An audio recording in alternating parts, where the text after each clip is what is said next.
This is in your business. This is in your business. This is in your business. This is in your business. This is in your business with the UMSL Business Podcast.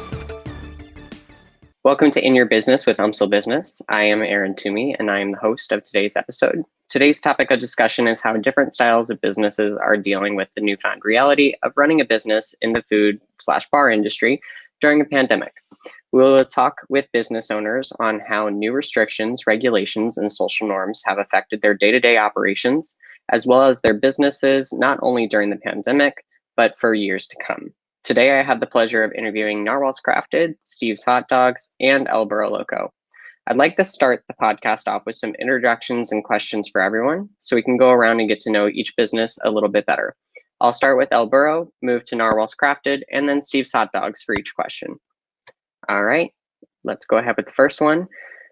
Could you introduce yourself and explain how the concept of El Burro Loco came to be, Sebastian? Hi, my name is Sebastian Montes, and I'm a co-owner for Burro Loco. The concept for the Burro Loco is a family concept. We have me and my co-owners with my friends, one of my really good friends. They came from a little town in Mexico called Laclede. It's a family united place where everybody can eat and all different foods. And our thing is pretty much you get really good food and we got a lot of portions of it. Just like your mother will give it to you in a dining table. You eat everything. And if you don't like it or not, you still eat it. So what we created this concept where we get food. It's a family food that is really good, but it's a lot of food at a cheap price. So that's how we came with a Burro Loco, and now we have one in downtown and in Central West End. Awesome. El Burro is absolutely got to be hands down my favorite restaurant in Central West End. All right, and Brad and Brandon, would you mind introducing yourselves and explain how the concept of Narwhal's Crafted came to be? Yeah, I'm Brandon Holzhueter. I'm one of two owners of Narwhal's Crafted. I'm the other owner. I'm Brad Mertin.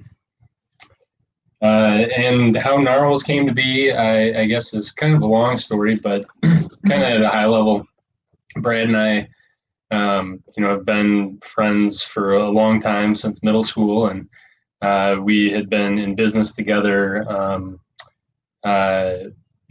doing restaurants previously, and we saw, an opportunity to in the frozen cocktail world to kind of do something new and different, and push some innovation there that we saw it in other restaurants and in the regular cocktail world, but push some of that innovation on the frozen cocktail side of things and doing it in in kind of an unexpected environment and everything too. So, just kind of the desire to start a bar with one of your friends, and we had some relevant experience and saw an opportunity to do something that we thought was kind of cool and unique. And so the rest is history. Yeah, I mean, I think the only thing I would, kind of expand on is, being a bar, it's like you try to find a way to differentiate yourself and make yourself stand out. So, I think the frozen cocktails is something that, we saw our opportunity with, and making everything in-house from scratch, kind of changing the perception of what a frozen cocktail can and should be, with doing a lot of different liquors and flavor profiles, and not, doing everything overly sweet and tiki like a lot of people might expect out of a frozen drink. And ultimately, it's not just about the product. It's a lot more experience oriented. And so, I mean, I feel the product is what drives a lot of people in the door and what they hear. But then we try to wow them through the experience, and that's through customer service. The atmosphere we provide, the consistency, the level of service. So to us, it's a lot bigger than just serving a good drink. It's really a good experience, start to finish. I mean, absolutely. I mean, my first time in, there was a golden retriever in the lobby, and I fell in love, came back like 3 times, and then I wound up getting a job with you guys 2 months later. So the atmosphere is definitely your driving feature. And Danny, would you mind introducing yourself and explaining how the concept of Steve's Hot Dogs came to be? Sure. I'm Danni Eickenhorst, and I am co-owner of Steve's Hot Dogs. And the restaurant was actually started by my partner, Steve Ewing. He's a national recording artist, and he was playing probably 300 shows a year locally. He doesn't stop, and so he would get off stage and be hungry, and there weren't a lot of late night food options, and a lot of the people that he was playing with wanted to hang out. So he created this sort of community around a hot dog cart initially, and he would bring it out after shows and get off stage and feed the people and have a great old time. And it became wildly popular. And so he opened his first brick and mortar, I want to say 2008. And then I helped him open his second location in 2011. And so we're located in Tower Grove, and we always say that we're a little bit creative food and a little bit community. It's both for us. We have a whole family down there. Awesome. All right, so let's bounce back to Sebastian. When the pandemic first reached St. Louis, how did you begin to prepare your business for the change? Well, at first it was super confusing because there was no outlines for any of the restaurants. It was just kind of like we put it out there, and then we were kind of working things together and looking at all the laws that they were making and how everything was going. So we were not prepared. I don't think any restaurant was prepared for what was coming. And then I think at first it was only for 2 weeks. So we closed down for, I believe, a week trying to figure out what the pandemic was going to be about.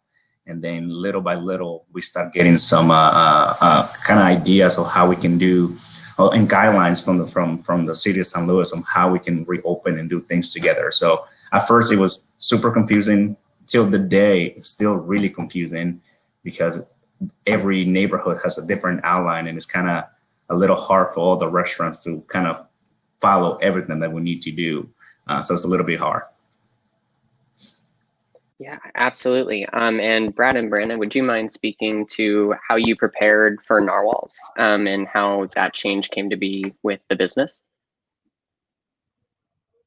Yeah, I mean, kind of like Sebastian said, I mean, there's really no rule book or, guidelines on how to prepare for this or how to change. And, it really came down to survival mode.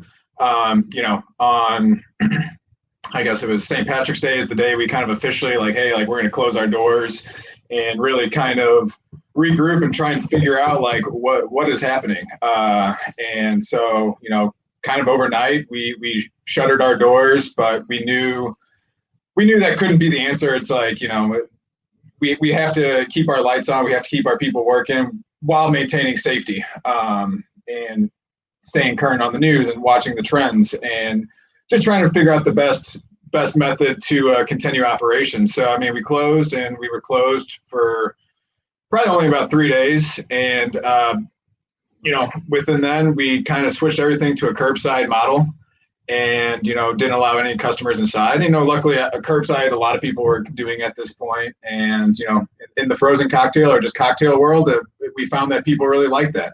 And, it really kind of exploded, and it really accelerated super fast. So there was a lot of pivoting and just kind of learning on the fly and adaptation that had to happen. But we found our groove and kind of found our new model, and then, took baby steps at trying to find our new normal. And, it stuck with curbside for quite a while, but then we introduced how can we, again, talking about the experience of narwhals, when you're giving your drink away curbside, you're only experiencing, the drink. You're not getting, the full experience. So we wanted to get people back in our doors, and being the summer and warmer weather, that's really kind of our prime time. So it killed us to see our dining rooms and patios shuttered, on these 70, 80 degree days. So we had to find an opportunity and a way to get customers back in the door. So, probably by June-ish, we reopened, again, as safely we felt possible, with keeping our customers and our employees safe, and, pivoted in a way where we're still doing curbside. We still have people indoors, and kind of a hybrid model.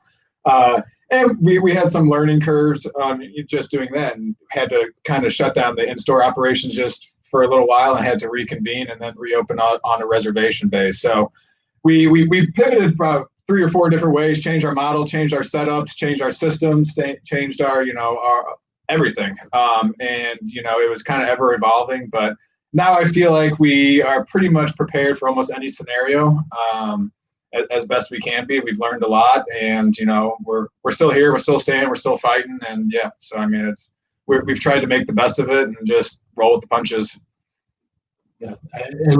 Yeah, it's. Oh, sorry, Aaron. I was just gonna add one thing because that was a very thorough answer. But we saw a lot of support for like a lot of restaurants did. Like we were all trying to figure this out. Not the best guidance, not one clear direction. Sebastian kind of mentioned, things varying from city to city or area to area. It's like we have a location in St. Charles and a location downtown, and sometimes it's like worlds different, and so it's already a tough enough situation, but there are things kind of externally that make it even harder than it needs to be. But through everything, the people have been pretty understanding, like appreciative of what we're doing and what our staff is doing, and of the challenges that we're facing. And so we wouldn't be here, 8 months after all this started if it wasn't for some pretty phenomenal community support and support of other people in the industry. And I'm definitely sure that it was particularly hard to figure out, the law situation with alcohol to go, which I'll talk to you guys later about, with the curbside and everything. Danni, would you mind speaking about how you prepared Steve's Hot Dogs for the chain? Yeah, we were in a totally different situation. So our restaurant, actually, Steve closed the restaurant at the end of January permanently. And he was a few days into he reached out to me and asked me if I would help him close it because I've done his PR and marketing forever. And so I actually wrote the press release and helped him with the social announcement. It was really emotional and all that. And the community came out in force, like huge numbers, like 5 or 6 days of people down the block waiting to get their last hot dog at the restaurant, kind of a thing. And so we're on the heels of that. And so we got all the way through closing, and he said to me, I don't want to close it. And I was like, I'll be your partner. I said, I'll help you reopen it. And so I invested in the restaurant. A month later, we reopened. So we completely reopened our restaurant 3 weeks before we were shut down by COVID. And so we're going through things like revamping our menu because it was too large, and rethinking our systems. We didn't have delivery in place. Like our square was a mess, just all this sort of just business stuff that we were going through, which is natural when you're retooling a business. So things like delivery were way down my to-do list. It wasn't even on my radar. And so we didn't really have a way to prepare because we didn't know what this sort of impact could even be. I actually had a long-standing trip to Hawaii planned, and I took it. I called my doctor and I was like, is this COVID thing like a problem? Should I stay home? And she was like, no, it's fine. You're going to be fine. Go. And then we got to Hawaii, and I was like, what have I done? Like, I got the call that our restaurant was closed. And so there I am, like in Hawaii, like setting up Uber Eats and Postmates and online ordering from there. It was terrifying. So it was crazy, but we pivoted, and, we laid off all of our employees. We had no employees. So Steve's essentially running the shop with him, his wife, and his daughter while I'm in Hawaii feeling like a jerk. And it's just like they said at Narwhal's, it's been every single month we've had to change our business model, and we're just taking it baby steps. We're doing all the stuff that we would do to improve a business model anyway. We were changing up our technology and tightening up our menu and working on food costs and things like that. But for where we're at as a business, COVID has actually presented this really cool opportunity where we can test things as well and shift in our model. So he wasn't able to make lunch profitable before. It wasn't a thing that was working. So the first thing we did is we came in with really limited hours, 4 to 8 p.m., Monday through Friday, and all day Saturday and Sunday. And with COVID, you've got the opportunity every month to just kind of be like, okay, can we do a little more? Can we do a little more? And sometimes the answer has been no, but just to Monday of this week, we actually went full with lunch every day, and we're rocking it. But I can't say that we would have had we launched that 4 months ago. So it's just been every single every single month, something about our business changes. We had our dining room closed for months. We tried to do a thing where we let people come in and get their food at first, but they would kind of fight with us about masks a little bit the first few weeks. So we kind of just shut down our dining room and did curbside. And then people got cool with the masks and we kind of allowed people in a little bit. And, it's been a total journey. And now I feel like we're, even our sales day to day and week to week have been, I don't know how you help a business grow in an environment like this. Like we can't plan what business is going to be like, but just in the last 2 months, it's starting to even out a little bit again. And so I have hope, we just got to all remain nimble and kind of keep thinking forward. Definitely. I think St. Louis probably has one of the most interesting food cultures and just communities around food and businesses in general, especially being born and raised here. It's just overwhelming the amount of support that I've seen for everybody. I have hardly seen any businesses close because of COVID, at least from what I've seen. And Sebastian, did you want to speak a little bit more about how you prepared? I think everyone kind of covered everything else. But yeah, let's see. I use networking as a huge sale thing for me. I worked at UMSL before, and I pretty much know a lot of people from different companies. I was in the graduate of business as a recruiter. So I reached out to a lot of people. And this first 2 to 3 weeks, it was kind of, we're trying to figure out how we're going to make sales. So I reached out to a lot of restaurants. We did collaborations. I reached out to the police department, Purina, the fire department, and we were lucky enough to actually cater for them 250 meals to each one. And then we came with the idea of like, why don't we use social media a lot more than we used to before?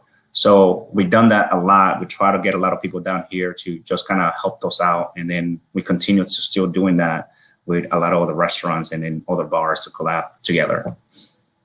Yeah, I've definitely seen your presence on Facebook grow quite a bit. And that's going to lead me to my next question for you guys. Have you guys, specifically Sebastian, have you applied for any of the government stimulus programs that were offered right when quarantine kind of started for the business? We did right away, but honestly, we did not get a single answer from them. So it was kind of hard. There is a few bars, actually the location in Central West End, because we have I'm strictly downtown. The location in Central West End did first and never got anything. And we did it in the downtown as well. And we didn't get any help. So we try to get ourselves to try to figure out what to do on our own. That definitely seems to be the consensus from what I've been hearing, is that it's hard because you can go and apply and you don't hear anything back. That's the same question that I was going to ask Narwhals as well.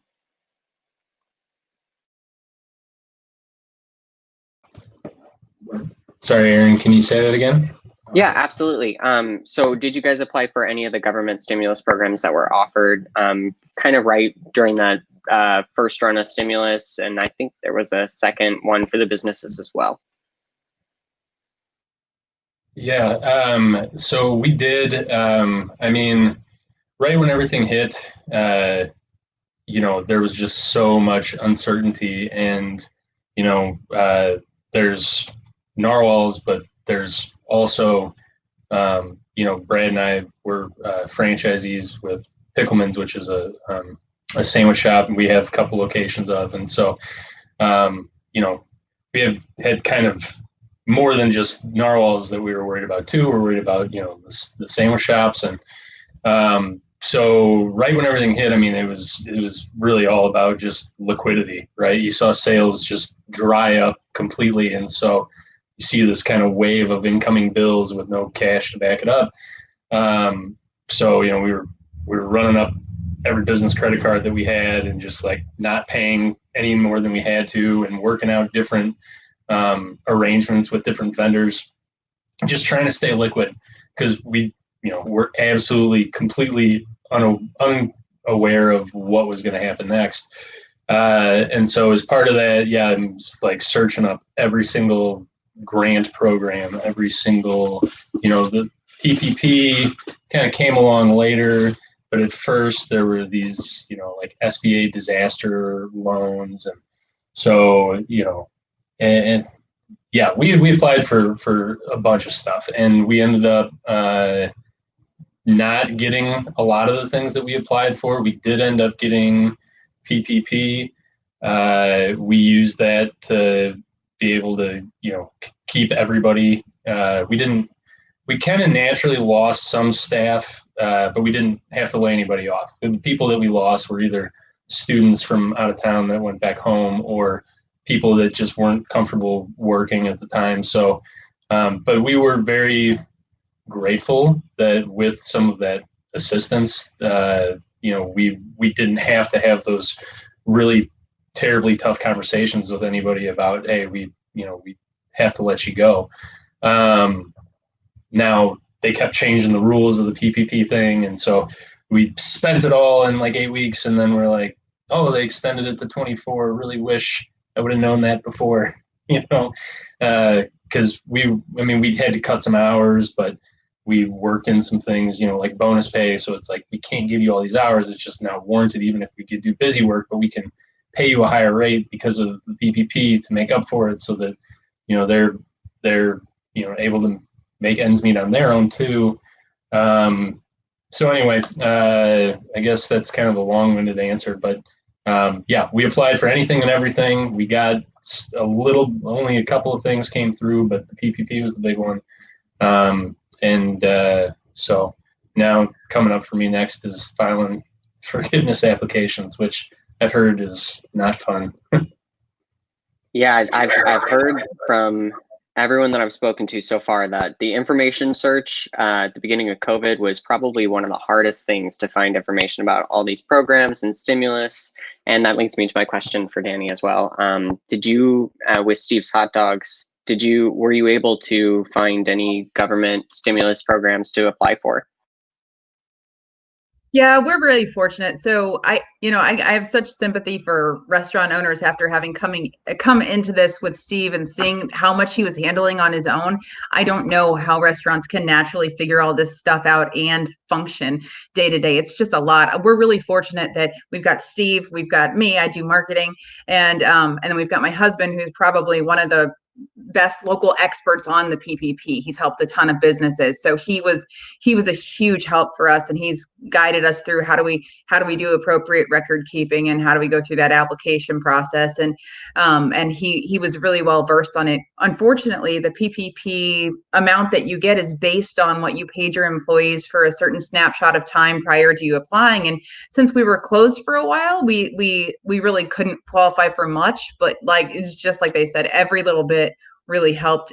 It was such a scary time to just be reopening and then just have everything kind of cut off, especially things, catering and whatever. It was just gone. So that it was really helpful. We're grateful that the first time we applied, we didn't make the cutoff, and the second time we got through. That's awesome that you got through on the second time. So I'll open this question up to anybody who'd like to answer specifically about the St. Louis community and the kind of support that you guys have received. Has anybody seen anything super interesting with the community around your business and how they've supported you guys through the pandemic? I'll take it.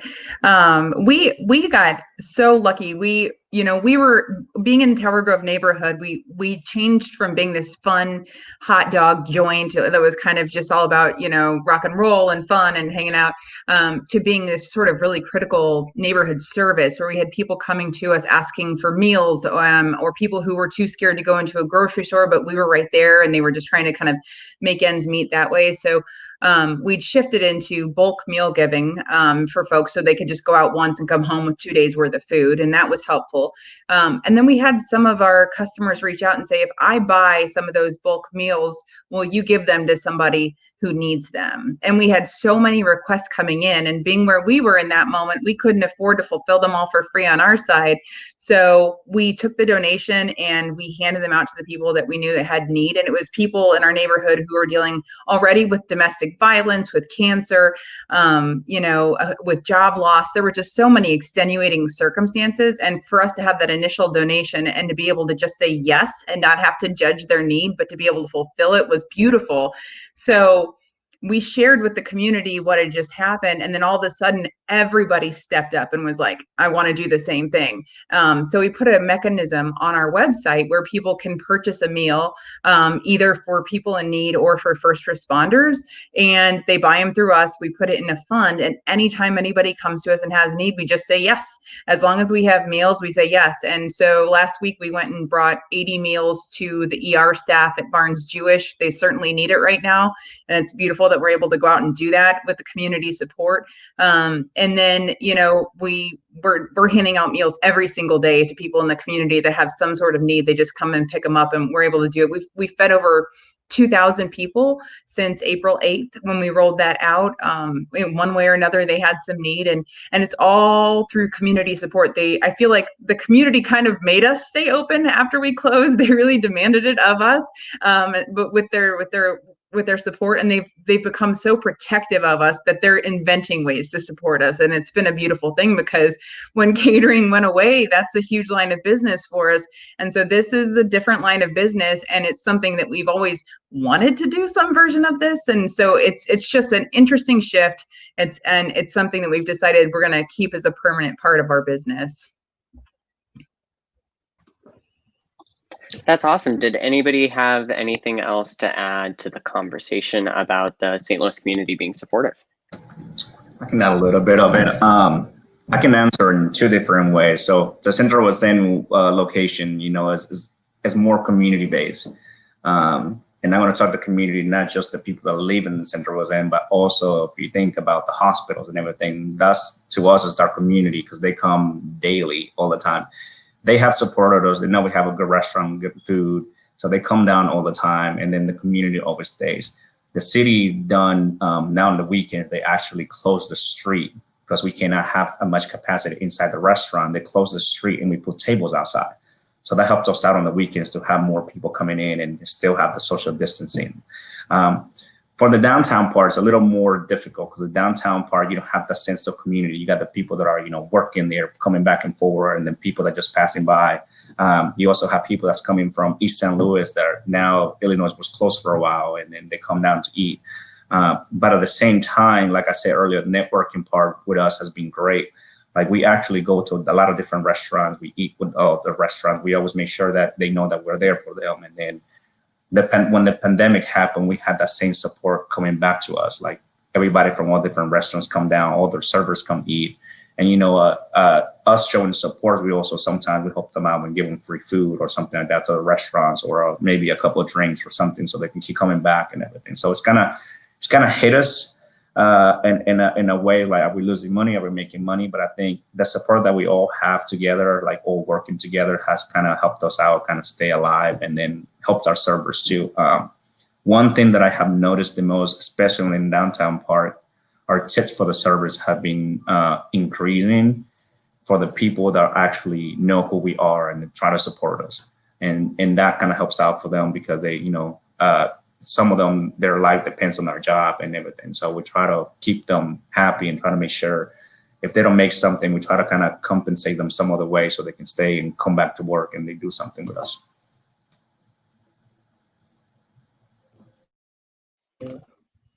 And then I guess just to kind of chime in with some of our experience, I mean, one thing that, besides just the general public and customers that we noticed, and was just kind of the support of the community, the hospitality community, and so many people kind of going through similar but different experiences, but everybody's like scared, about future, the health, their people, everything.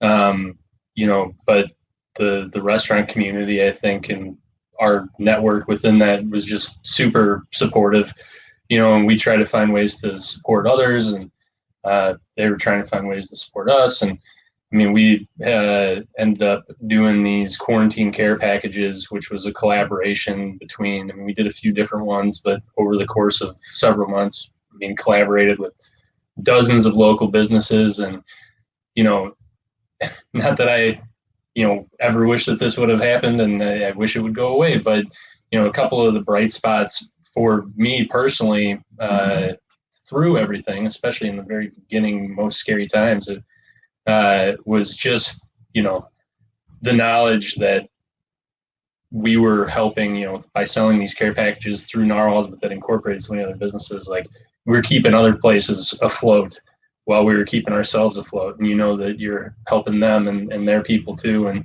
so just the amount of collaboration that happened in those first few months after the world fell apart was a real bright spot, a silver lining. And people hadn't really been able to take our drinks to go before, and that was another thing too, was just all of a sudden seeing our Instagram stories and stuff fill up with people, pictures of people holding a Narwhal's drink with their feet in the kiddie pool in their backyard, and getting messages like, this is the only good part about quarantine is I can get Narwhals to go now, and like, you guys are like literally the only bright spot in my day lately. And those types of things, is, not that you want to hear that you're the only bright spot in somebody's day, but it was nice to be able to like provide some fun, something nice, like way for somebody to blow off steam when that so many people are just having such a tough time. That was a nice thing. All right, and I've got one more question for everybody. We'll start with Burro as well. How has your business been affected by the pandemic in terms of how many hours you're open, your employees, customer relations, and has business been up or down in general? Just some kind of generalizations about business.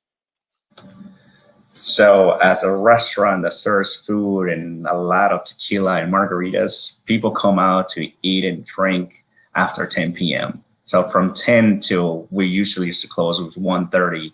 That's where our business happens. It's like, that's when we make the most money. That's when people like to come and, spend as much money as they can. And it don't matter if it's a Tuesday or a Friday, that's where we make our money. So when we have to close at 10 p.m. because of the pandemic, pretty much we lost all those customers, all the money. So the revenue just went down completely. Since then, carry out has been great. Thankfully, they do the to-go drinks to go. That was a huge help because now we can sell margaritas to go. We have to seal them or everything, but that was a huge help. But it went down.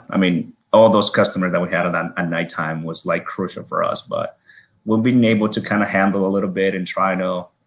Nothing has been up. Everything's just completely flat, low.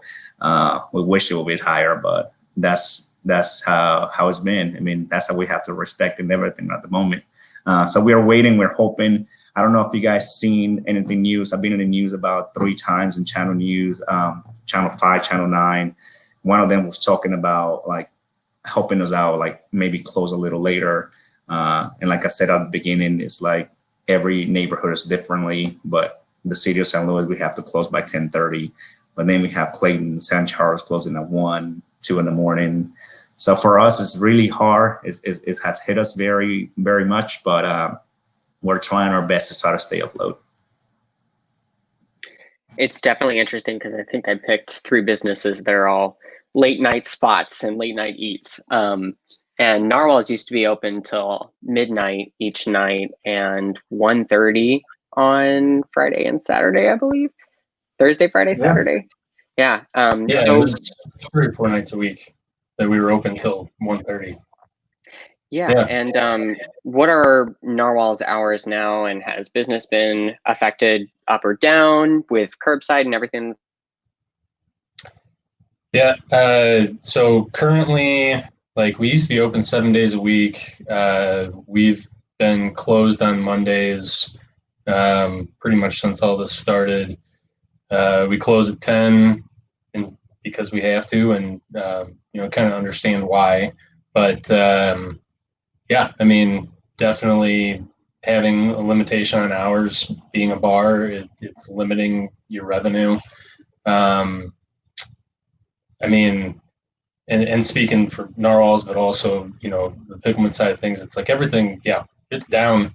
It's down. Luckily, we had, strong business before all this happened. So there's a little bit of buffer to, be able to stay in the black, and, you have to make adjustments to make that happen. But,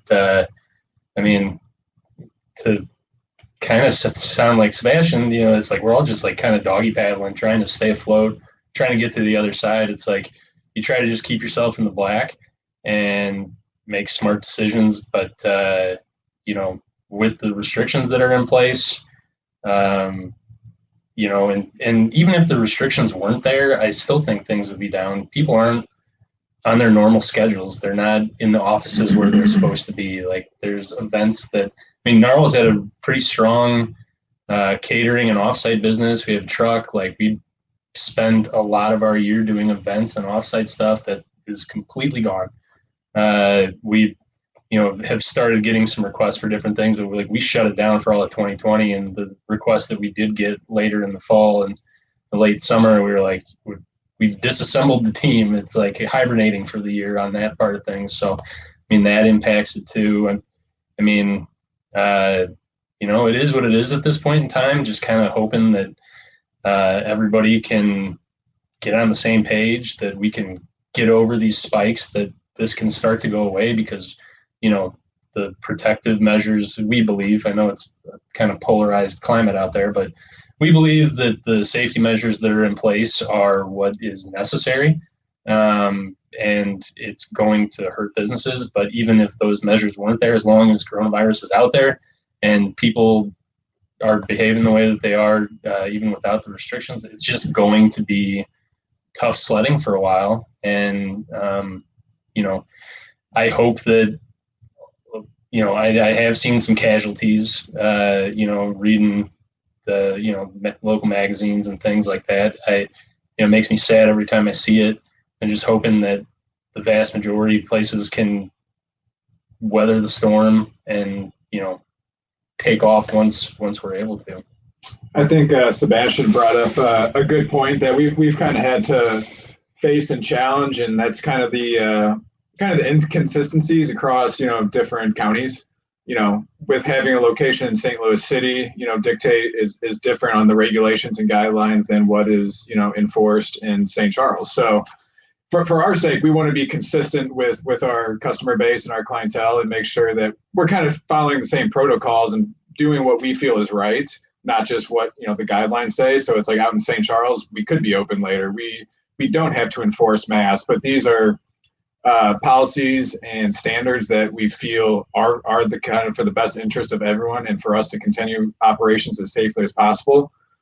But that kind of voluntarily puts us on an unlevel playing field for the other businesses in St. Charles and bars who are choosing to be open later or not enforce the mask. And it kind of makes us seem maybe more like the odd man out at times. But I think that's kind of the experience with a lot of the businesses. And, like Sebastian said, it's like, the challenges of, what is being enforced downtown, but then Clayton and these other counties are different. So those people are going to go somewhere, and they might be taken away from, business that, he doesn't have any control over, and it's going somewhere else.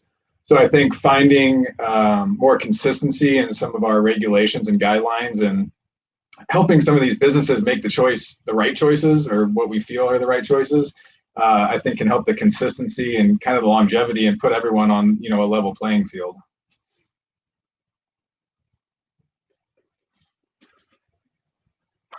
All right. And Danny, how has Steve's Hot Dogs been affected in terms of hours and business up and down? Do you mind speaking on that? Sure. Yeah. Like I said, we've just had to experiment quite a bit. We are just coming at it from a totally different place. For us, sales are up, but that's because last year we were struggling. So it's all comparative. But our dine-in sales were doing well, but our catering is gone, so it's that we're kind of dealing with that. And in some areas we're doing well, in other areas we're struggling. But what's interesting is that our we share a space with a tavern, and traditionally the people that would be at that tavern were a huge part of our customer base in the dining room. They'd come grab some food and take it back over to the tavern, or go eat out on the patio. That's not something we can rely on anymore. So I will say, while sales are up for us, we've had to hustle for every last bit of business that we've gotten this year. We've just had to be extraordinarily creative, and it's been a lot of collaborations and social media marketing and, all of these different things. So our hours have been fluid, and we're just adjusting every month. I think the other reason we're doing well is same reason Narwhal said. We're trying to make the best business choices possible. We're running on as lean a staff as we can. We were already going through the process of sourcing out foods and different supplies from different vendors so we could find some savings there.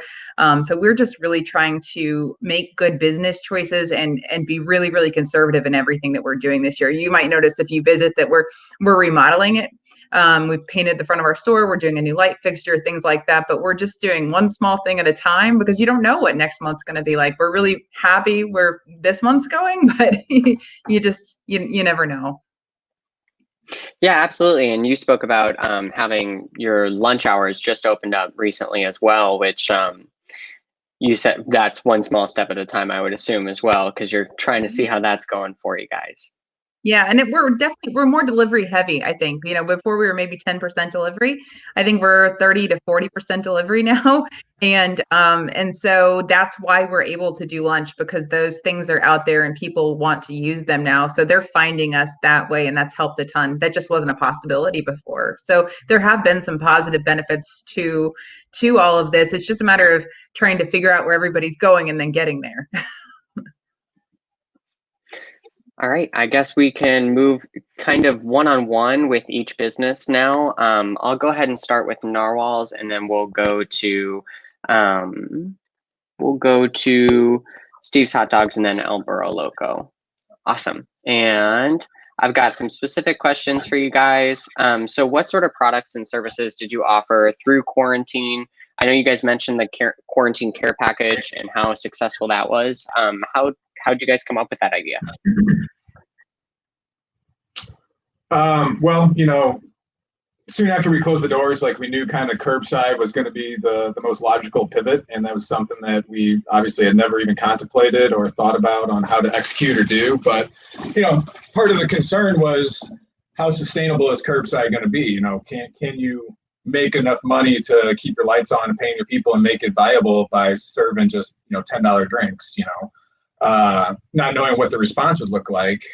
So it's how can you maybe get a bigger ticket item? How can you create something that maybe, again, kind of like Brandon mentioned earlier, bring a smile to someone's face and kind of give them a different experience, or some kind of put a smile on their face during these very uncertain times where you can't go out and do the things that you're normally used to being able to do and enjoy. So we felt there was an opportunity to kind of package and collaboratively work with other restaurants or businesses to create kind of a novelty pack in a way that we felt that would provide some actual functional use that people might need and want. So it's these boxes originally consisted of, bottled water and toilet paper. And I kind of forgot some of the other things we had, but it's and obviously we had our Narwhal's product in there, and then we teamed up. We started with Pickleman and did that frozen pizza, but then we got Pretzel Boys on board and Crispy Edge. And the ideas with some of this stuff too is their pretzels were frozen, the pot stickers were frozen. So it's something to where when you can't go to the grocery store, it's you throw, you're not eating this all at once. It's, we're selling these things for about $75, and so it's a lot of product in there, but the idea is this can maybe last you for a few days, and you can kind of get several uses out of it. And each time you're purchasing this on the customer side of things, not only were you getting value and you're getting something that you can use, but you're also supporting not just Narwhal's, but you're supporting Pretzel Boys, you're supporting Pickleman's, all these other businesses as well. So it's kind of trying to make it a one-stop shop to where, from our end, it's we're supporting others, we're supporting ourselves, we're getting our product out there, we're raising our average, ticket up there. And, the response was, overwhelming. We didn't know what to expect at all. And, on the first day, out there, it got picked up by the news outlet. They came by, did a quick story, and then, these things really kind of exploded just through word of mouth and social media. And, I think that just really helped our relevance and really kind of not even drove people in just to buy the care packages, but just to come through and, support us by buying drinks. And it was really a kind of a crazy time that was unexpected. And, from there, we kind of pivoted and started doing a few other care packages. We did stuff for Mother's Day. We did stuff for Memorial Day, and tried to kind of theme some of these things just based on the success of these and bring more and different vendors on board. And, each time it was a success. And, I think that was something that, what was kind of some of the bright side and the silver lining that came out of all this, because, had none of this happened, like that was something we never ever contemplated. Yeah, back when the world first shut down, it seemed that toilet paper was the hot commodity, and I remember that being like a huge selling point for Narwhals was it had a roll of toilet paper in there, and everyone was like, "Let's do it, we need to buy it." That leads me to my next. Yeah, it was a rare occurrence where you could find a roll of toilet paper. That leads me to my next question for you guys. What sort of reaction did you receive when you did open the bar back up? So the storefront inside. It was a good reaction. I mean, people were ready to get back out. I mean, right when everything was shut down and you couldn't go anywhere, the Narwhal side of things was actually doing really, really great just as a takeout model.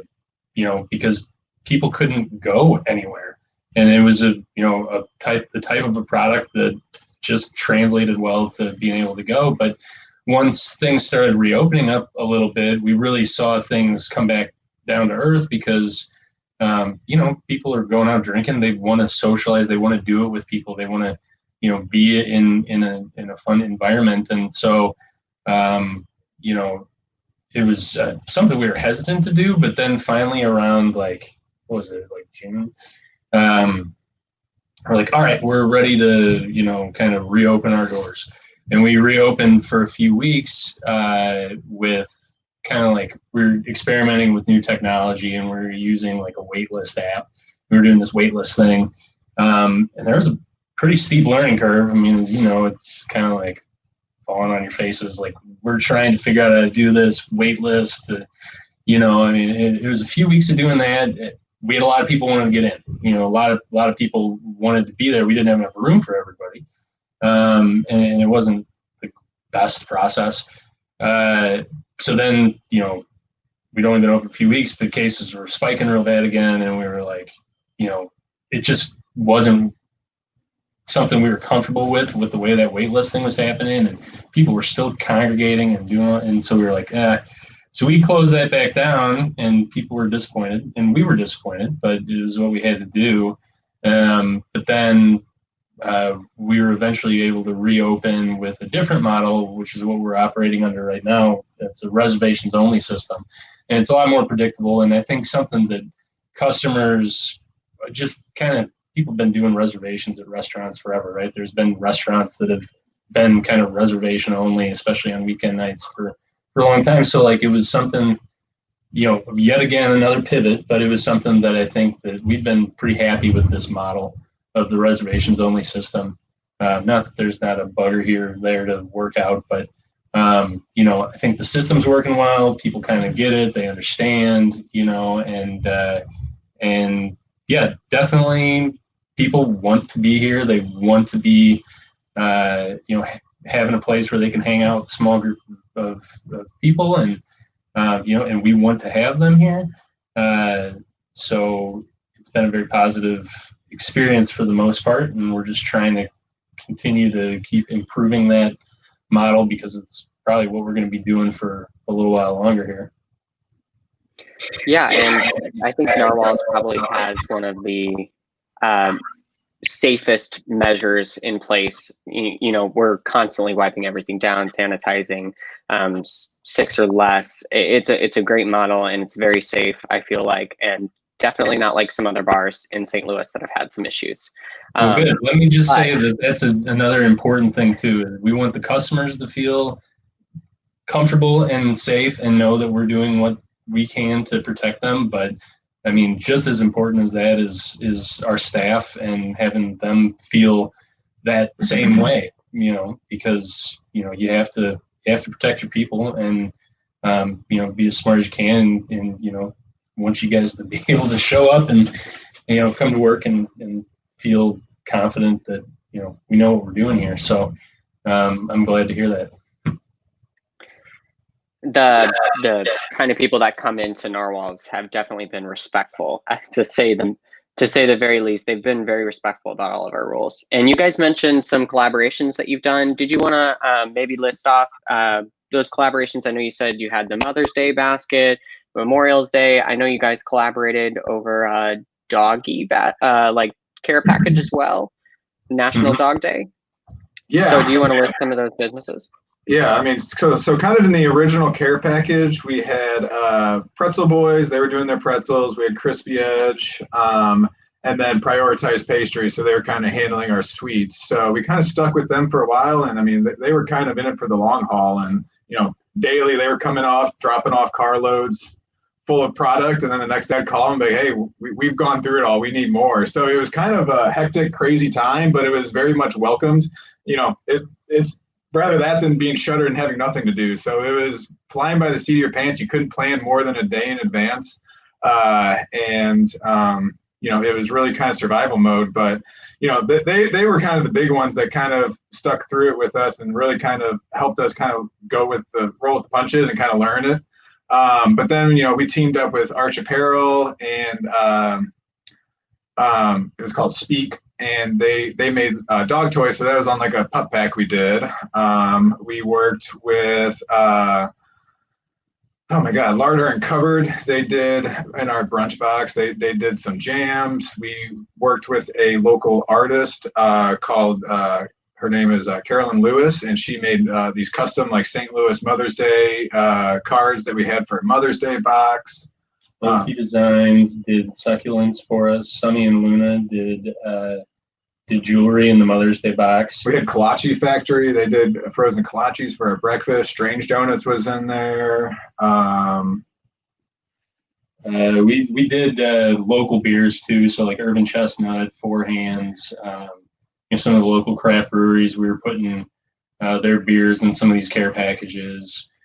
I don't even know. I mean, there was a lot. When all said and done, between all the different ones that we did, I mean, I wouldn't be surprised if it was like 30 different vendors that we had worked with at some point. So, kind of like I mentioned earlier, like that was one of the cool things. Was just I love a good collaboration on a regular day, but when you know that everybody is kind of needing the business and there's so much uncertainty, it made the collaborations that much cooler. We did a lot of them.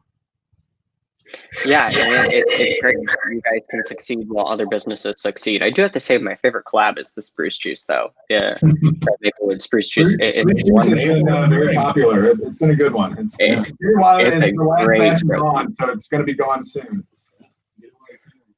All right, and you guys have two locations, one in Midtown and the other in St. Charles. Has curbside been more effective at one of the locations than the other, or? It's been kind of amazing. I mean, during normal times, like, the both stores, they can hold their own, but our St. Charles location is just kind of built. It's bigger, so we get more volume out of it. But I mean, really, since this all started, I mean, they've almost been identical in daily sales. It's almost eerily close at times. So I mean, with the curbside model, it's like they pretty much go hand in hand, and I mean, honestly, it's all stayed pretty consistent between both stores, which, again, we feel is fortunate at this point. Yeah, and I do have to say, I'm sure that it is a lot more parking that's available at the St. Charles location. Yeah, than the curbside model is better suited for St. Charles. It's kind of a cluster down on Laclede. I mean, especially in the beginning. I mean, we were legitimately causing traffic jams, and it was almost an issue. But luckily, again, it was one of those things where we tried to refine and adapt and improve our systems. And I felt like we were able to do that to help decongest that area and make it more streamlined and kind of customer friendly and safer.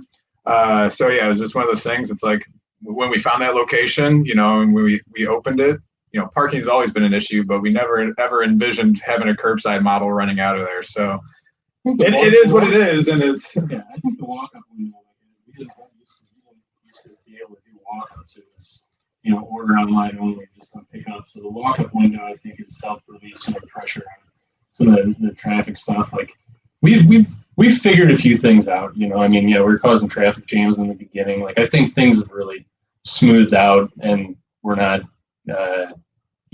it's not that bad now. It was chaos for a while. It was chaos for a while. Somewhat controlled chaos. Yeah, but for people that haven't been to both locations, like St. Charles, we have our own parking lot. So that's just why it makes that a little bit more conducive versus being at a busy intersection downtown. Yeah, I do have to say Techmagic has definitely helped curbside as well. On the note of curbside, it was illegal to take liquor to go in St. Louis. But on your Instagram, you did have a petition that people could sign to continue it a while back, I saw. Is that something that you're going to continue in the future to try and like push for this method of sales? I think, yeah, I mean, I feel like it's something that we've always kind of had to combat in a way of people wanting to take them to go. And, we've always been pretty strict on not allowing that. I feel like there's always been a weird perception and understanding that people thought they could take them to go, which has obviously never been the case. But it's definitely been eye-opening from kind of a demand issue. Obviously, the people want it. And then from a revenue side of things, it gives us the opportunity to have a kind of a second revenue stream. And, with our downtown location, it's, we're not big. So, if you're not able to do curbside, you're just dealing with what you have in store. It's like you kind of max yourself out at a certain point. You can only get so busy. But the curbside allows kind of your dining room to infinitely expand and for you to be able to execute a lot more sales that way. So it's something that I feel that now we've kind of seen the bright side of that and we've had a taste of it. It's going to be hard to take that away. And I feel that, a lot of the other bars and restaurants would probably agree with that. So I think there's going to be a lot of advocacy and push to keep this long-term, even when the pandemic's done. And I feel like this has also proven that it can be done safely and responsibly by all parties. And ultimately, it's like to the consumer or the customer who is buying this, there's a responsibility on their part, but that shouldn't necessarily be always impacted on the business side of things. So yeah, on our end, I hope it's here to stay. Just one thing, it's like when all this first started, it was kind of like, nobody said anything for a while. And then, then it was like, okay, we're going to give businesses a month to do this. And then we were like, okay, well, what happens at the end of the month? And then you're on like the last 24 hours before that expires. And then, we'll do another month. And then, it's just kind of like living in this uncertainty of like, how much longer are we going to keep doing this? And as a business, it's like, I can survive if you tell me what I'm working with, like what are the rules. But the one thing that, a lot of businesses just what hurts the most is uncertainty. You need to know what's happening. And so then they finally extended it through the end of the year. And that was a long enough of a runway that we were like, okay, now we can kind of invest in retooling some things and doing some stuff because we at least know that this is around for a while. But technically that ordinance or order expires at the end of this year, and it's going to have to be renewed again. I mean, COVID's still going to be here. The situation's not going to look that drastically different than it did when they extended this through the end of the year. So if it was warranted back then, it's certainly going to be warranted come January 1st. And it's like customers love this. The businesses love this, and it's what's needed, and they need it, and it's what's able to keep them, surviving. Well, especially for us, by only doing cocktails, it's like we don't do food. We don't have an opportunity to serve food to go. I mean, we have to like partner with food partner to be able to like have the food element to be able to do the to go stuff. And anyway, the point is, it's like everybody's doing okay, right? Like we've been tested this out for 8 months so far. Like that's been one thing that's actually been working in the world right now. It's going fine. Businesses are surviving on it, and people, like customers, like it. So to me, it's like, why would you take that away? I would encourage, this will come up again probably in December when that's getting ready to expire, and this will be an issue again. And I encourage anybody listening to this, they kind of sees this the way that we do, to, when the petition starts circulating or when you're hearing calls to like make your voice heard to your, local politicians to please add your name and add your voice to that. Because, it's something that I don't know how how many restaurants that it's kept afloat, but I bet you it's a lot. And restaurants got a hard enough time right now. So I'd say don't make it any harder on them. We hope this is here to stay, because we just think that it works for all parties involved. Yeah, like I'm sure like 99% of the people are responsible when they do order the cocktails, and the businesses shouldn't have to suffer for that 1%, for the people that don't follow the rules, don't drink and drive and stuff like that. So I hope that you guys see some success with that petition. I definitely will be signing it, and I hope that St. Louis listens. Thank you. So too. We do too. Yeah, absolutely. So I'd like to thank you guys. Do you guys want to shout out any of your social medias, website, anything like that? Sure. Narwhalscrafted.com. Those are the handles. That's where you can That's find it, us. yeah, Instagram, Facebook, Twitter. Just add Narwhals Crafted. We try to stay very current and up to date on any changes or hours or promos or specials. So it's like that's been basically our tool to help communicate, everything that we're trying to do and all the measures we're trying to take. So that's kind of your best avenue to kind of see what's most up to date in our world. We'll throw a Thank you guys again. Yeah. Thank you guys again for speaking with me. Appreciate it. Take care.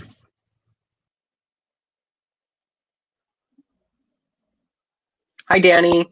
Hey, Aaron. Sorry about that. So I do have some specific questions about your business, if that's all right. Sure. And so how would you summarize your business for people who have never been to the location, and the business model kind of changing since you guys closed and then reopened? Sure. Yeah. So we're just hot dogs with a rock and roll edge. We've got, these huge all beef hot dogs that we smoke and grill in the back, but then the magic kind of happens with our flavor combinations. We've got this great culinary team in the kitchen that comes up with these creative combinations. Some of our top sellers are like the Gorilla mac and cheese. It's a huge all beef hot dog topped with creamy mac and cheese, bacon, fried onions. So they're huge. They're generously topped. They're crazy. And a big part of our business model is our collaborations. So for example, today we launched a new dog with Antonino's on the Hill. And so it's a Greek dog where we're using hero meat and feta cheese and tomatoes and cucumbers. So we are always trying to collaborate, just like Narwhal's, just like Sebastian's doing. We find such strength in that, in working with our restaurant community. So that's a big part of our business model as well. And I think initially that did go away with COVID. We were kind of afraid to cross kitchens, cross whatever, even just having people in our space was awkward. But as soon as we started figuring out what was going on and how to kind of handle it a little bit, that was one of the very first things we brought back. We felt like people needed something to look forward to. So we rolled out a Dogtown Pizza collaboration in June and Joya's, and we've done something different every single month since we reopened. And in a way, that was something that we used to do periodically here and there, but now it's become something we religiously do every single month, is seek out a collaboration and do something fun, because we just feel like everybody's looking for something fun right now, just to kind of take their mind off of what's going on. But we're kind of the best of both worlds. We've got the party atmosphere because we have a tavern attached to us, and we've got this shared space and a patio, but we have some separation there. So we're also a great family place for lunch or to bring the kids for dinner. Yeah, absolutely. So with the tavern, you guys are connected then in the business. You can switch I'm not trying to phrase this, switch from one side to the other. Yeah, so we actually did a crowdfunding campaign back in 2011, and we raised $15,000 in 30 days to buy this building that had been abandoned. And we split the building in half, and on the left-hand side is TikTok Tavern, which is the most fun. You walk in and it's like stepping into 1972 and nothing's changed. They only take cash, like macrame on the walls. it's crazy. Stag beer, it's a real kitschy place. And then you've got our restaurant on the right, and we have a door that connects us on the inside, and we share a patio. Definitely. I'll have to give you guys a try then. I didn't know you were connected to TikTok, and I've been meaning to try some crazy over the top food. So you mentioned that when you were in Hawaii on your trip, that was kind of when COVID hit. So what was your initial reaction? Did you have to work through your vacation? Yeah, that was it was such a crazy trip. It was just like pure terror and then sea turtles. But luckily I brought my laptop and we just worked through it. The first thing we did was find a way to make online ordering happen so we could stop taking cash and stop letting people in the restaurant, but still be able to serve them. So luckily we were one of the first adopters locally with Square, and we've been on Square for years and have great relationships with them. And so they really helped me a ton through that. And we got an online store up very quickly. And the second thing I did was make sure that we started getting all of our delivery channels turned back on, because they were turned off while we were doing some retooling. So I got those back on. And then I think my third move was probably just checking in with our people. We'd laid off most of our staff when it closed. We didn't have a lot of people yet, but those that we did have, I wanted to make sure they were comfortable. And some of them weren't. They said they wanted to not work for the time being. And so we had to make some moves there too, just figuring out like how do we stay open with no staff or with very little staff. And luckily Steve was awesome about that. He pretty much held the fort down for us. Yeah, it's a hard decision to make. I'm sure it's very tricky to navigate those kinds of waters, owning a business. And you have a large catering portion that's of your business. How has that been affected? I know you mentioned the bulk meals. Yeah. So the catering thing, it was like you'd have opening day, baseball and hot dogs, and we would have Lou Fest back in the day and a few different big festivals, and those big events would really hold Steve over during the lean times. And so for those to go away, that was a huge hit for the business to take. So we quickly pivoted on the catering side to offering individually wrapped meals, so that instead of doing a big hot dog bar and a pan of shared food, everybody could get something and be safe and comfortable. But again, you just got to deal with the fact that people just aren't gathering like they used to. So we reached out to all of our past customers and just reminded them that we were here, and we've kind of come up with creative ways to reach out to people, and people that are still kind of gathering and social distancing have latched onto those individually wrapped meals. So there is some business there, and I will say just in the last month or so, we're noticing it come back a little bit with different. I honestly don't know why it's coming back, but I'm thankful.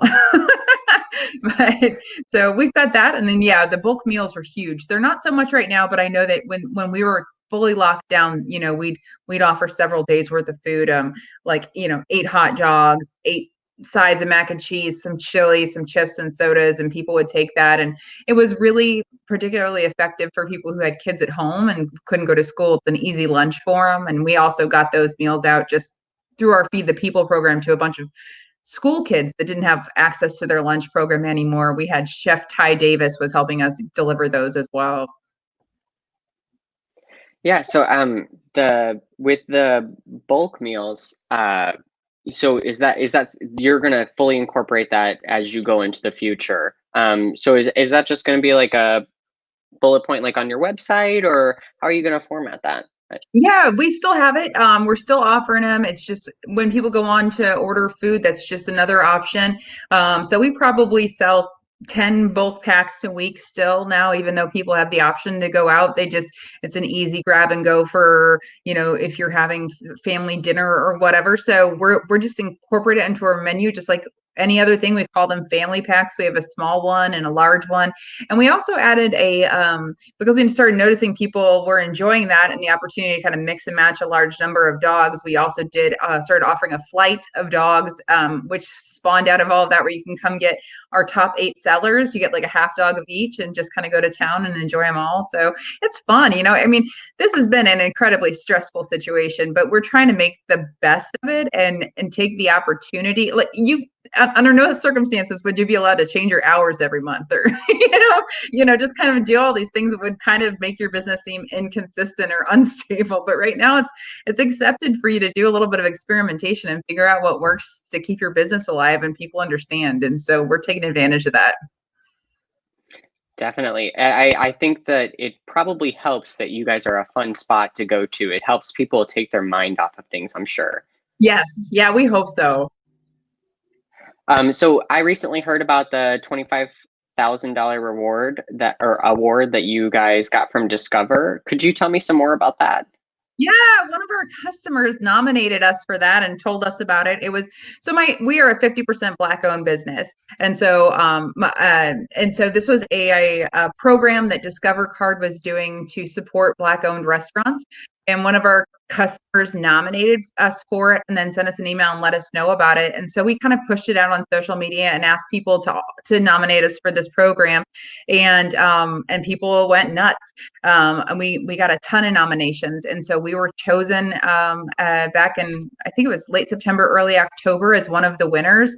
We got noticed we were a winner, but we didn't want to get too excited because we weren't sure if it would fall apart. You just never know until the check came. But we were chosen, and it's a game changer. You know, we're still recovering from the period where we had to close, and so this gives us some stability, and we've taken that. And we've chosen to reinvest it in our people and reinvest it in the restaurant so that we're bulletproofing it, so we can hopefully not just get through this time, but open another location at some point. It was an incredible blessing, and it was all thanks to all the people in our tribe that took the time to nominate us. Well, on the note of support, I was going to ask about how has Tower Grove been with the reopening kind of stage? Are there any additional restrictions that you guys can speak to? And how receptive and supportive has the local community been to you guys? Oh man, they're amazing. It's not like a high foot traffic location that we have, right? We're tucked into a neighborhood, Tower Grove East. And so me just being a business person coming into this business, I thought that would be a problem. But then getting into it, I just realized, no, it's it's just a huge benefit, the support from this community. It's almost like a family kitchen that we've got going on there. And so the Tower Grove East community has been amazing. They come out all the time.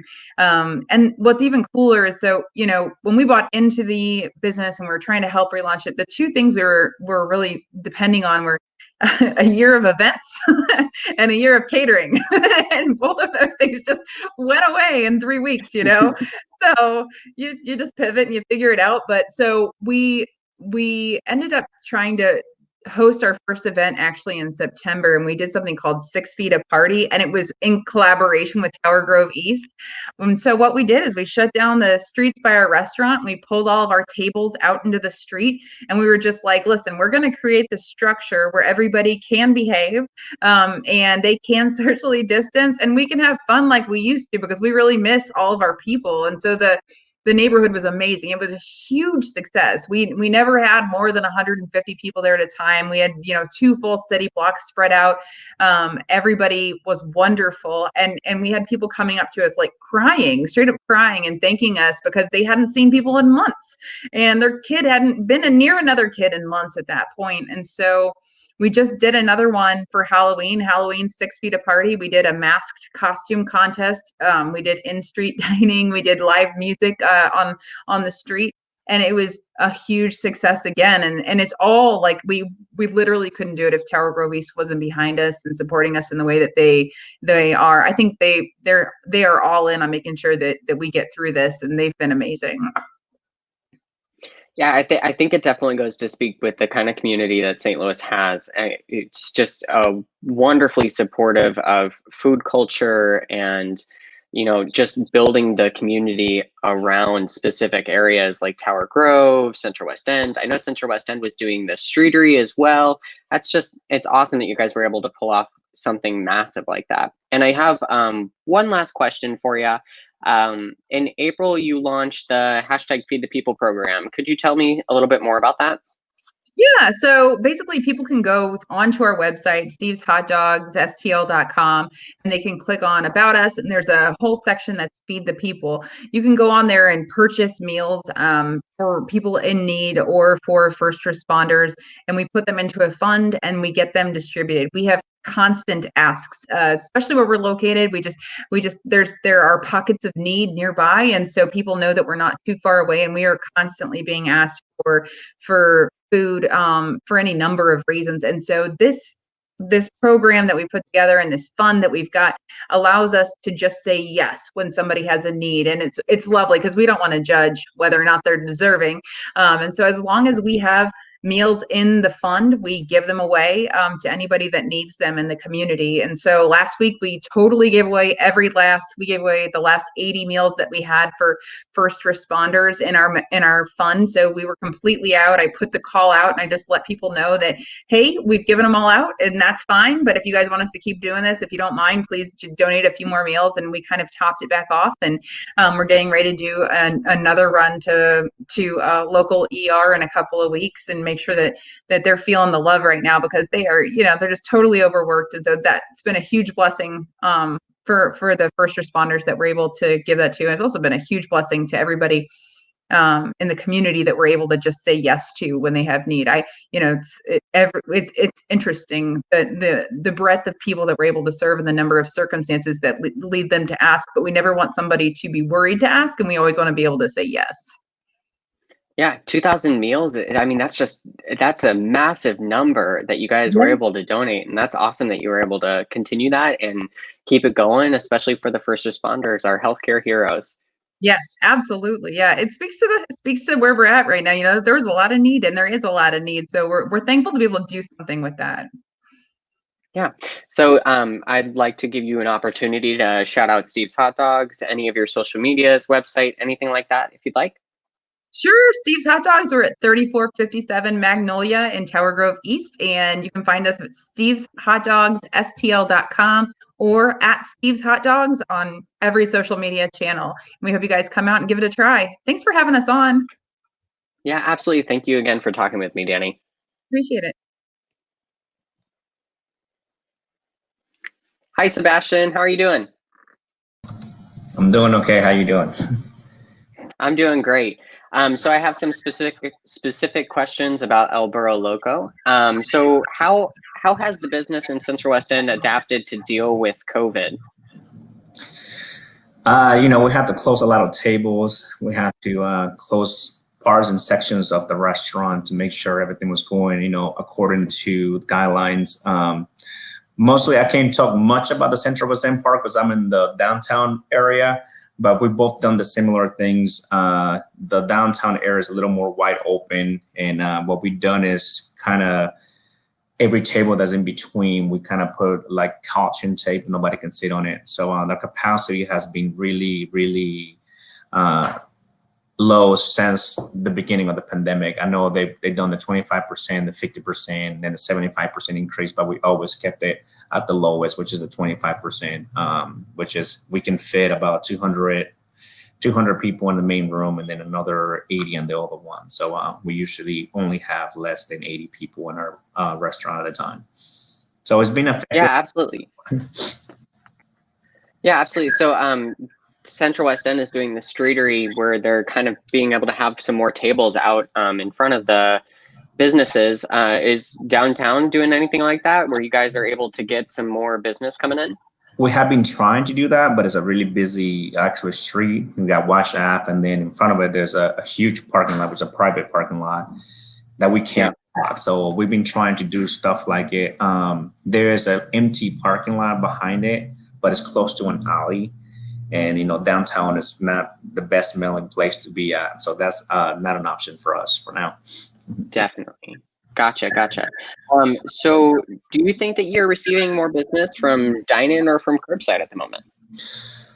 At the beginning, it was more curbside. I was actually able to talk to every company as a Uber Eats. I actually called them because they were charging, I believe, if I don't remember correctly, it was almost 10% of the sales or something like that. I don't remember exactly what it was. And another city of St. Louis was trying to put a flat rate of 5% of something. What I did at the beginning was I called each one. I wanted to talk to a supervisor and is it a good idea for us to actually do it? And just talking to them, we came in agreement to actually get it lower. So we were actually getting charged about 3% for charges for the very beginning, just by talking to them. They were really nice about the pandemic going on, and now it changed completely. But back then, that's what they were trying to help all the restaurants and everything. So we were able to get it, and our curbside just kind of picked up. When we did some delivery stuff, but it's maybe about 2-3%, and as soon as that happened, it was like 50-50. Like our sales just went up just on curbside delivery. Definitely. I know that you guys have a Facebook page that did offer. I ordered from it once. Have you seen some success with that? The Facebook part, not as much, but we do have all the delivers and curbside pickups in there, or the apps, so they go in through anything. I know a few of them has been a lot better than the others.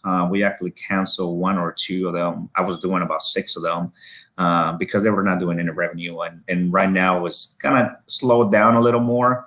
I think people are getting more comfortable coming out a bit.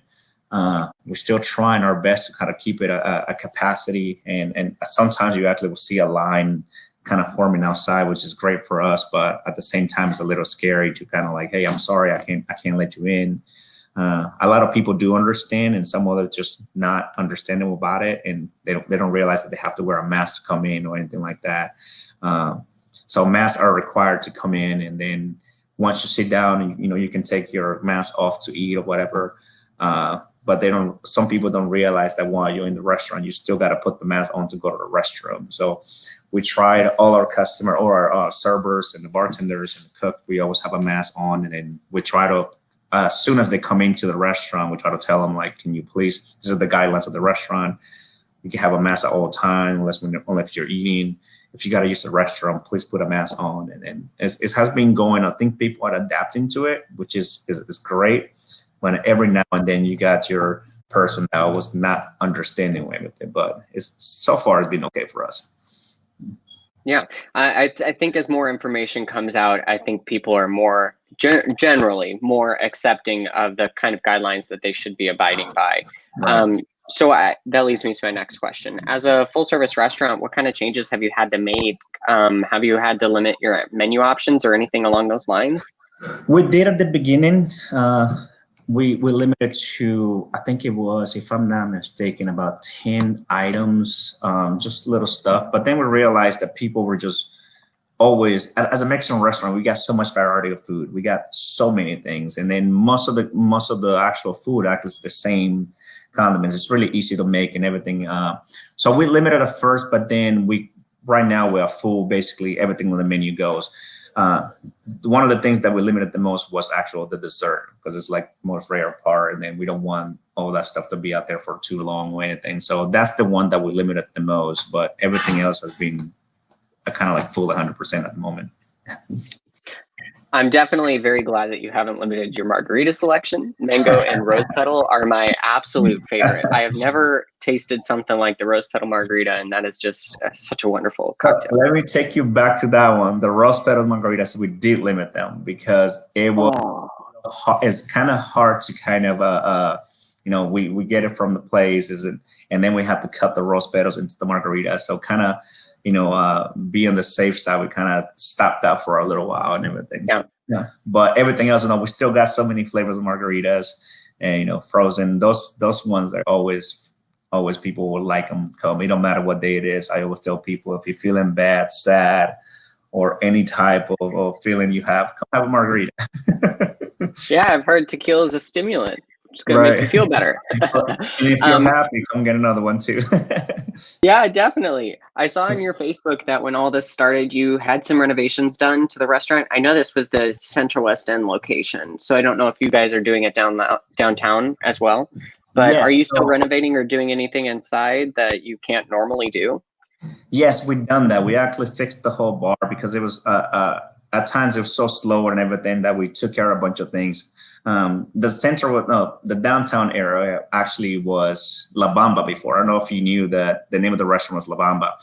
They had some copyright issues with some names, so we decided to kind of take advantage of the pandemic and then just kind of rebrand ourselves to the same concept that El Burro Loco in the Central West End does.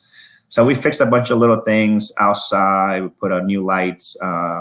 Inside, we fixed the bar because it was a little slippery for the bartenders. So we fixed everything in there.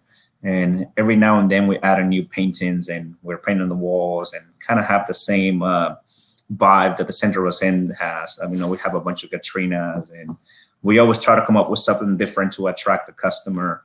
For example, like this Halloween that just passed, we decorated with a bunch of clowns and put them down places and adding new things. And we just get back into adding the Simpsons. People are really attracted to the Simpsons for some reason. So, because they're awesome. And so we now have added that to our walls and doing things. And we got some little things that people like and kids love as well. So I know a bunch of kids, including mine, that would like to come to see all the skeletons that we had and all the little fun things on the walls. And so something that attracts them. Mm-hmm. Yeah, for anyone who's listening that has never been to El Burro Loco before, the atmosphere that is created inside is so crazy and wonderful. It is colorful. It is by far my favorite Mexican restaurant to go visit. And I'm glad that they were able to get some much needed renovations done since the bar was broken. Yes. And then I have one more question for you. So I know that the Central West End did the Streetery.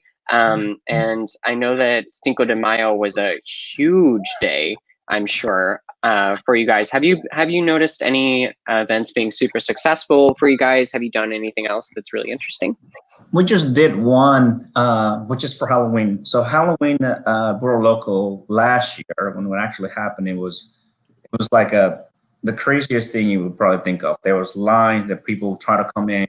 Everybody we had a DJ, and everybody was dressed up. We had a Halloween contest, custom contest. We did the same thing for Cinco de Mayo last year, and it was just the people like to come party, drink, and eat some food and hang out. It's different now. So what we did was to kind of keep going with the tradition of Halloween.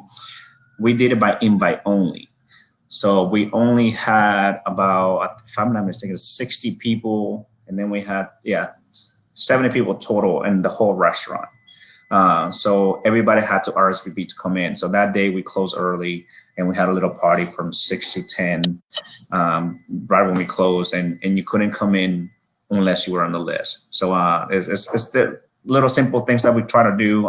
People came and we set our tables to be basically to set apart. So whatever group that you had, you could sit on that table or not. It was not the place that we used to before where everybody's partying and doing all these things, because we're still a restaurant. So you can come into a party with our DJ in there, but you still have to sit on your table with your customer and everything, which it kind of worked out a little well. It was kind of nostalgic for us because it was not the same. We had the same people come, but it was not the same, party and vibe that we always have down there, and how everybody just loves to be together and doing things. But then our friends and everybody from other restaurants and other servers actually came down, and it was a great thing. Minimal things at the bar, and then we have to open the other room also for the people to sit in that table too. So it worked out well. I wish we can do it more, but our hands are really tied, so we can't really do much. And right now with the winter coming, it's going to be a little worse because, we lose the outside seating and all that stuff, and then we lose customers. Yeah, definitely. I mean, events are just tricky to navigate, especially just because of the pandemic. I'm sure that it's very hard to limit people and to get people to understand what your guidelines are. But I'd like to give you the opportunity to shout out both restaurants, your social medias, anything like that. Of course, just visit us at burroloco.net. And then our website is we are in Facebook and Instagram. And I think we're a little more active on Instagram. It's El Burro Loco _ downtown STL. And then we are 1101 Lucas Avenue. And come visit us, come hang out with us, and then see how cool we are and how we try to keep it safe for everyone. So enjoy everything. Yeah, definitely. Thank you for speaking with me again, Sebastian. Thank you so much, Aaron. All right, and that concludes the podcast for the businesses around St. Louis. So thank you all that participated for speaking with me and allowing me to get some insight on how the current pandemic has affected your business. With quarantine and government regulations affecting us all, we are all figuring out how to navigate through these uncertain times. Businesses especially have a hard time dealing with these ongoing changes. While the government has supplied some support, it hasn't been enough to combat the losses that a lot of businesses face. Like always, these entrepreneurs have to find a way to adapt and change to the current conditions. So please, please, please, please give them your support. everyone that was on the podcast today was absolutely wonderful. So thank you for listening to In Your Business with UMSL Business. This is In Your Business. This is In Your Business. This is In Your Business. This is In Your Business. This is In Your Business with the UMSL Business Podcast.